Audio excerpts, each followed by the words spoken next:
Muttala job వచ్చింది నడుచుకుంటూ వచ్చింది మాతో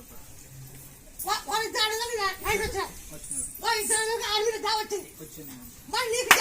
నువ్వు ఉద్యోగం నైట్ వచ్చింది ఆ ఉద్యోగం కొన్నాళ్ళు రాలంటాడు ఇప్పుడు జాగా ఎంత 1,20,000 అప్పుడు మాటదా నువ్వు లక్ష దాటితే మాట్లాడదు నువ్వు నా ఇంటి నడిచేటప్పుడు గుడికి బట్ట కట్టుకుని నడిచినావు బట్ట కట్టుకుని నడిచినావు బట్టలు కట్టుకుని నడిచినావు బొబ్బులు పోయింటే నడిచి చెప్పు బొబ్బులు పోయినావు నడిచి బట్టలు కట్టుకుని నడిచినాము అంటే నువ్వు కష్టపడిన దానికి మంచి జాబ్ వచ్చినావు నా గుడికి ఎవరు నడిచొచ్చినా నా ఇంట అందరు జాబ్ అందరూ జాబ్ ఆ దుర్గుడిలో వాడికి